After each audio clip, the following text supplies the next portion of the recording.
When we think of comic books, most will instantly think of Marvel or DC and their superheroes, especially in the wake of last year's iconic Avengers Endgame movie phenomenon. Comic books can be about more than just spandex and explosive fistfights, which is where Atomic Wolf's new game comes in. While Liberated isn't based on any particular comic or graphic novel, it does take the shape of one, its story and gameplay unfolding across the pages and panels of 4 issues. It's difficult not to begin by talking about the exceptional presentation of Liberated, its black and white noir style that brings back memories of the first 2 Max Payne games, not to mention the way it uses onomatopoeia bubbles to punctuate gunshots during gameplay. Everything about the game, it just oozes style.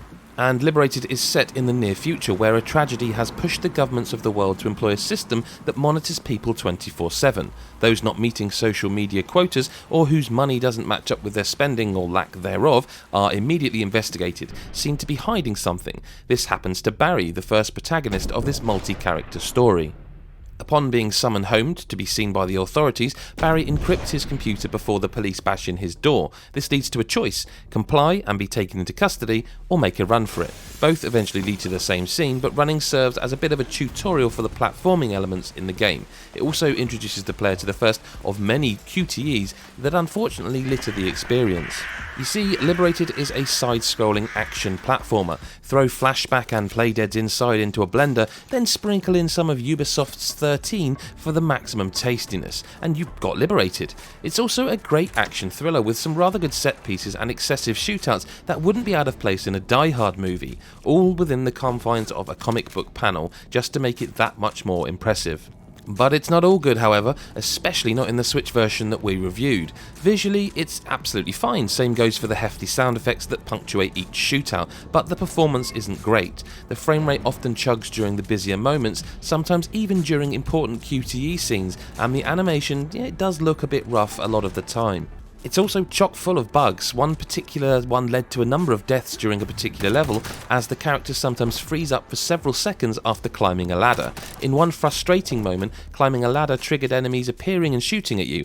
As you can imagine, being left immobile and defenseless, it was like watching the scene where Murphy was gunned down prior to becoming RoboCop. This particular bug happened a number of times throughout the game, pulling me out of any immersion at the time. Liberated has issues with its difficulty too. One particular QTE was near impossible to complete successfully, and there are quite a few points in the game that almost seem to require your failure so you can react accordingly upon reloading the checkpoint. Dropping into an area with enemies on either side, having to wait for the landing animation to complete before you can fire, will inevitably end with, another Murphy-like death.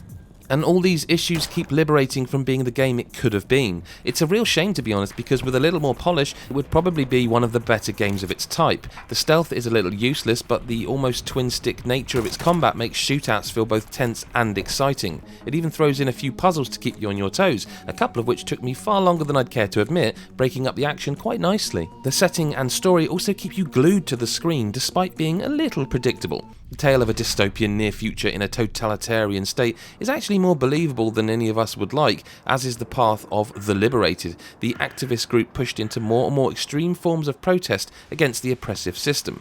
Okay, so this means that none of the playable characters are particularly likeable, as they've all got blood on their hands and a guilty conscience, if they even have one, but sometimes stories don't need heroes to capture your attention and your imagination. It's a difficult feat to pull off, but Atomic Wolf does it pretty well. With its distinct comic book art style and impressive narrative, Liberated is a game well worth a few hours of your time. Be prepared for some of the poor performance issues on Switch and a bit of an overall buggy experience, but if you can look past that, you'll be left with a smart, exciting action thriller. Hi, Adam from GodIsAGeek.com here. Hope you enjoyed Gary Bailey's review of Liberated. Looks pretty cool, different, smaller game than we would usually cover. We love the fact that we bring you smaller indie games like this, and we hope you enjoyed it. And if you did, hit the subscribe button and the bell button so you never miss another video. Maybe throw us a thumbs up if you enjoyed it enough to do so, and maybe even throw a comment in there just to show what you thought of the game, or, if you're going to buy it. Thanks for watching, and we'll see you in the next one. Bye for now.